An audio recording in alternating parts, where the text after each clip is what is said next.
ていこうっていう、テーマがありながら、基本はその現場ごとに、楽しんでいくっていうことをテーマにしてやってますので、ここもそういう拠点になったりだとか。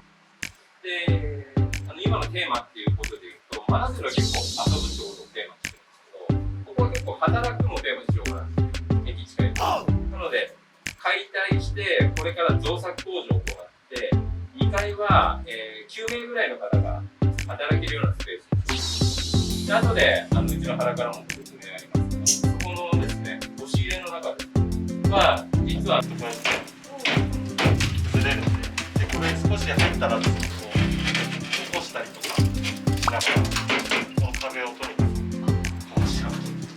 で、こちらも同じなので、こちらも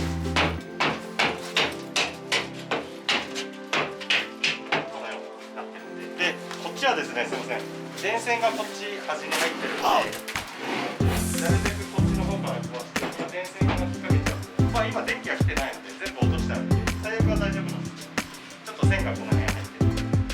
はい。で、ちょっと男性の方でこちら高いところあるので、こちらも同じように叩いていただくと、ちょっと叩きます。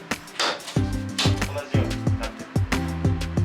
はい。それでちょっと3箇所でまず解体をしていただければと思います。で、こちらにバールとかあるので、取っていただいて、じゃあそれでよろしいですかね。取っていただいて。はい。お願いします。そういうところは、声かけていただいて。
こういう収納とかって傷んでると柔らかいとペキっていっちゃうので、念のため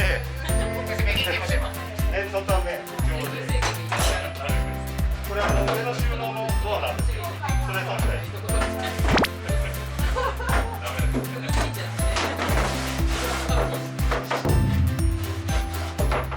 と中狭いんですけど、下の入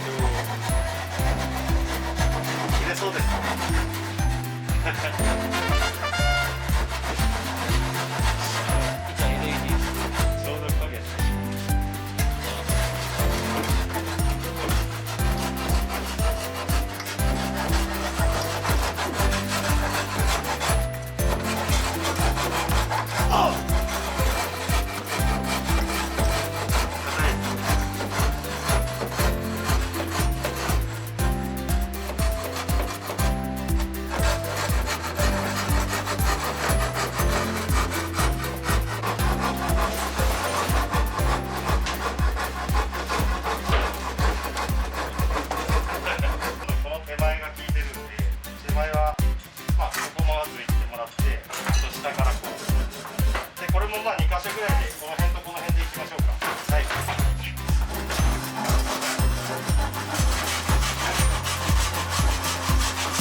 ベニヤだけにしちゃうんです。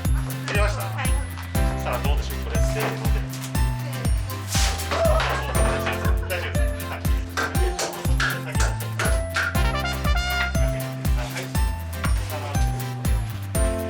はい、取れました。で、これそっちの広いので、この3区を取っちゃうので、ちょっとそこに寝かしてもらって、釘がすごい細かいの端出てるんで、この枕に